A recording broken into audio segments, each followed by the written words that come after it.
नमस्कार दोस्तों, मैं विकास मंगल यूट्यूब चैनल के माध्यम से आज आपको एक बड़ी महत्वपूर्ण वनौषधि से अवगत करा रहा हूँ।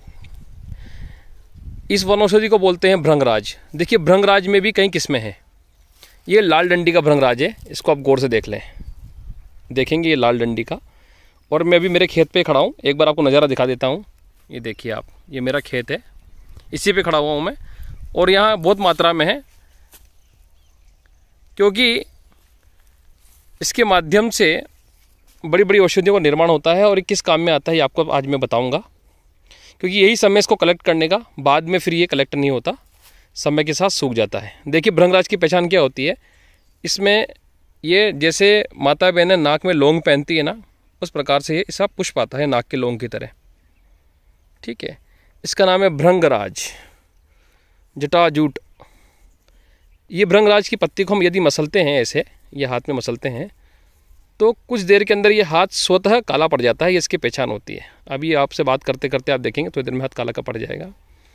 भृंगराज बालों की अति उत्तम औषधि है, इसको सभी जानते हैं, लोगों ने सुना है, मगर लोगों ने भृंगराज का पौधा कईयों ने देखा है और कईयों ने नहीं देखा है। भृंगराज की तासीर के बारे में हम बात करते हैं तो भृंगराज की जो तासीर होती है, ये पित्त शामक है दोस्तों, और बड़े काम की दिव्य वनौषधि है। इसके माध्यम से जितने भी बालों के तेल बनाए जाते हैं उसमें इसका रस का उपयोग किया जाता है। क्यों? क्योंकि बाज़ारों में आजकल केमिकल युक्त तेल बन रहे हैं, जिसके कारण से बाल उड़ना, बालों का जल्दी सफ़ेद होना ये देखने को मिलता है। लोग समझते नहीं हैं और नाम के माध्यम से लोग दौड़े चले जाते हैं और उन तेलों को ले आते हैं।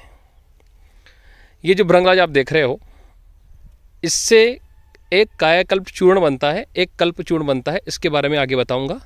पहले आप ये जानिए, भृंगराज को लेने से हमारे लीवर के अंदर की जो गंदगी है, जो टॉक्सिन है, वो बड़ी आसानी से बाहर हो जाते हैं।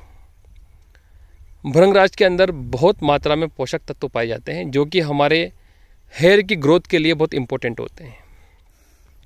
आप देखेंगे बहुत से व्यक्तियों के जो बाल हैं वो बहुत जल्दी समय से पहले सफ़ेद हो जाते हैं। समय से पहले सफ़ेद होने का कारण ये है कि हमारा जो खान पान है वो ठीक नहीं है। दूसरी बात, विटामिन B12 की डेफिशिएंसी हमारी बॉडी में हो जाती है, उसके कारण भी बाल जल्दी सफ़ेद होते हैं।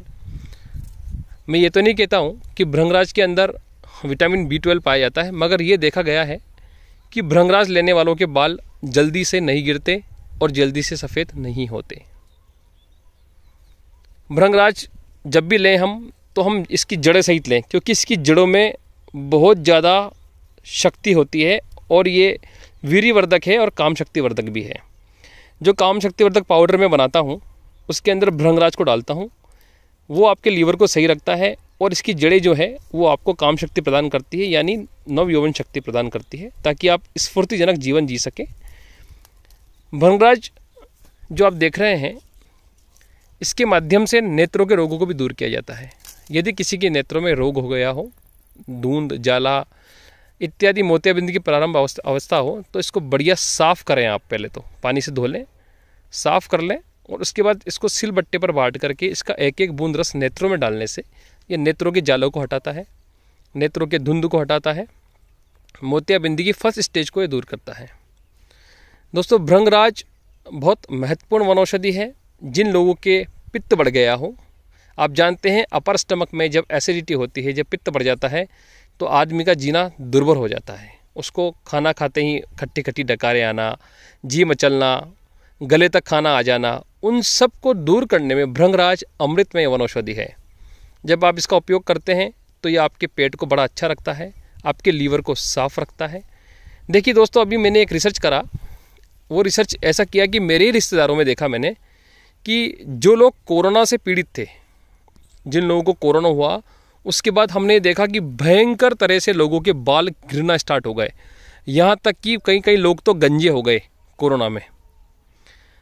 तो उसमें हमने क्या पाया, जो मैं भृंगराज कल्प चूर्ण बनाता हूँ, इसमें क्या होता है, आंवला होता है, भृंगराज होता है और 2-3 औषधियाँ और होती है, और उनको ही आंवले के सोरस की भावना दी जाती है और फिर भृंगराज के सोरस की भावना दी जाती है, तब जाकर के भृंगराज कल्प चूर्ण तैयार करता हूँ। तो उस चूर्ण को मैंने जिन जिन रोगियों को दिया, तो ये देखा कि 21 दिन के बाद उनके बाल गिरना बंद हो गए और उनकी स्कैल्प में से रीग्रोथ होने लगी। देखिए रीग्रोथ किसकी होती है ये समझा देता हूँ। एक तो होती है सफाचट टकली, यानी किसी के बाल ही बिल्कुल सफाचट हो गए हैं। और कोरोना पेशेंट्स में क्या देखा गया कि उनके बाल तो गिरे हैं मगर उनका स्कैल्प बिल्कुल स्वस्थ है, बिल्कुल अच्छा है। उनके स्कैल्प के अंदर रूट्स का जो पोटेंसी होना चाहिए वो भी अच्छी है। जब उन्होंने इस भृंगराज चूर्ण को खाया तो धीरे धीरे धीरे उनके बाल वापस उगने लगे और बालों का गिरना बहुत अच्छी तरह से बंद हो गया। मैं देख रहा हूँ अभी तक भी लोगों के बाल गिर रहे हैं कोरोना के साइड इफ़ेक्ट से। बड़ा दुख होता है देख करके कि आयुर्वेद के अंदर इतनी महान औषधियाँ ईश्वर ने हमको दी है, आसानी से मिलने वाली औषधियाँ दी है, जिसका हम उपयोग नहीं कर पाते हैं। ये बड़ी विडंबना है हमारे देश की। भृंगराज के माध्यम से आप चाहें तो इससे कल्प करके अपने शरीर को स्वस्थ बना सकते हैं। देखिए कल्प का मतलब ये नहीं होता कि आपका शरीर नवीन हो जाएगा, क्योंकि वैसी हमारी अवस्था नहीं है, इतना ब्रह्मचर्य तो हमारे अंदर नहीं है कि हम उस कल्प को झेल सकें। ये जरूर है कि आपके शरीर के समस्त रोगों को दूर करके वो कल्प आपको नव जीवन शक्ति प्रदान करता है, नई ऊर्जा प्रदान करता है। यहाँ तक कि मैंने देखा है डायबिटीज़ के पेशेंट्स में भी जो मैं भृंगराज कल्प चूर्ण देता हूँ वो काफ़ी लाभप्रद है। उसके माध्यम से कई लोगों का डायबिटीज़ कंट्रोल हुआ है, लीवर ठीक हुआ है। आप देखते हैं फैटी लीवर हो जाता है, लीवर बढ़ जाता है। लीवर बढ़ने के कारण कई बीमारियाँ उत्पन्न हो जाती हैं, क्योंकि लीवर बढ़ना आगे जा कर के लीवर सोराइसिस, कैंसर तक में परिणत हो जाता है, जो कि आदमी के जीवन के लिए बड़ा घातक है। क्योंकि लीवर हमारे शरीर का महत्वपूर्ण अंग है। लीवर ही पूरे शरीर के अंदर एक संचार देता है। यदि लीवर सही नहीं है तो ये मान लीजिए शरीर आपका किसी काम का नहीं है। लीवर को सही करने के लिए भृंगराज से बढ़िया कोई वनौषधि नहीं है। इसके अलावा यदि आपके बदन का खून खराब हो गया हो, टॉक्सिन भरा गए हो बदन के अंदर, तो आप इसका पाउडर बना लीजिए सिंगल भृंगराज का, कुछ मत डालिए, और आधा आधा चम्मच सुबह शाम लीजिए आप। सुबह खाली पेट फ्रेश होने के 1 घंटे बाद और रात को सोते समय दूध से लेंगे तो बहुत उत्तम है। तो ये आपके शरीर के खराब खून को साफ़ कर देता है, ब्लड को प्योर करता है। यहाँ तक कि ब्लड कैंसर के अंदर भी अगर इसको दिया जाए, मेरा मानना है, तो ये काफ़ी लाभप्रद होगा, मगर इसके साथ इसमें सहायक औषधियाँ हमको मिलाना पड़ेंगी। भृंगराज कल्प बनाने के लिए मैंने आपको बता दिया है, आंवला है, भृंगराज है, इत्यादि औषधियों से बनाता हूँ। उसको आप लेकर के देखें, आप उसका सेवन करें। कोरोना से गए हुए बाल निश्चित तौर पर पुनः उससे आ जाते हैं और स्कैल्प इतनी ज़्यादा बालों से भर जाती है कि आप ताजुब करेंगे। कहा ये भृंगराज तो बालों के लिए है ही। हाँ, जो लोग बिल्कुल गंजे हो गए हैं या बाइक चलाने के कारण या B12 की डेफिशिएंसी के कारण जिनके रूट्स ख़त्म हो गए हैं, उनमें इसका मैंने कोई लाभ नहीं देखा। मगर रूट्स हैं, बाल नहीं बढ़ रहे हैं, कहीं एलोपीसिया हो गया है। एलोपीसिया में भी क्या होता है कि किसी कीड़े के कारण, किसी फंगल इन्फेक्शन के कारण वो जगह बिल्कुल रिंग वॉर्म की तरह गोल गोल हो जाती है और वहाँ पर बाल जगह छोड़ देते हैं। तो उसमें भी आप इसका चूर्ण का सेवन करते हैं और भृंगराज से बना हुआ तेल यदि आप सिर पे लगाते हैं तो वो एलोपीसिया की बीमारी को दूर करता है। दोस्तों, तंत्र में इसका बड़ा महत्व माना गया है। तंत्र शास्त्र में ऐसा कहा गया है, यदि भृंगराज की जड़ को पुष्य नक्षत्र में निकाला जाए लकड़ी की कुदाली से और ताबीज़ में भर लिया जाए और पहना जाए तो शत्रुओं से हमारी रक्षा करता है और विषैले जीव और जंतुओं से भी हमारी ये रक्षा करता है। शरीर की बढ़ी हुई गर्मी को ये शांत करता है, क्योंकि पित्त का प्रकोप ये कम करता है। पित्त हमारे शरीर के अंदर गर्मी का सूचक है। जब पित्त बढ़ जाता है तो शरीर के अंदर कई प्रकार के चर्म रोग उत्पन्न हो जाते हैं दोस्तों, और जिसके कारण हमारा शरीर कई प्रकार की बीमारी जैसे सोराइसिस है, श्वेत दाग है, इत्यादि बीमारियों से ग्रसित हो जाता है। ये हमारे शरीर के अंदर मेलानिन नाम का एक तत्व होता है जो शरीर के अंदर कालापन देता है चमड़ी के अंदर, उसको भी बढ़ाता है, उसको सुरक्षित रखता है, उसमें बड़ा लाभप्रद है।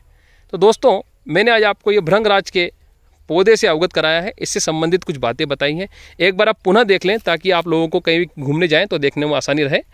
इस प्रकार इसमें ये लौंग होती है, ये देख लें आप, कच्ची अवस्था में ऐसा रहेगा ये। और इसकी जो पत्ते होते हैं, ये पत्ते देखिए आप, ये इस प्रकार से खुरदरे हल्के से रुएदार होते हैं। ये देखिए मैं आपको बहुत पास से दिखा दे रहा हूँ, ये ऐसे होते हैं। बड़ी दिव्य वनस्पति है, इसको आप लाइए और जड़ सहित उपयोग करें। लोग क्या करते हैं, ऊपर से काट लेते हैं, जड़ छोड़ देते हैं।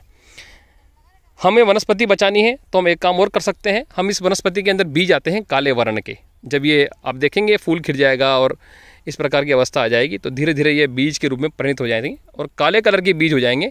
उन बीजों को आप या गार्डन में बिखेर दें या खेत में बिखेर दें तो पुनः वनस्पति उत्पन्न हो जाती है। ना तो वनस्पति क्षीण होती है और हमारा काम भी हो जाता है। एक कहावत है ना, सांप भी मर गया और लाठी भी ना टूटे। इसी प्रकार से हम औषधि का उपयोग करें ताकि औषधि विलुप्त भी ना हो और हम हमारा कार्य भी सिद्ध कर सकें। तो दोस्तों, आज मैंने आपको ये भृंगराज के पौधे से अवगत कराया। मेरा मोबाइल नंबर है 7014415950। पुनः विकास मंगल का आप सबको प्रेम भरा नमस्कार, धन्यवाद।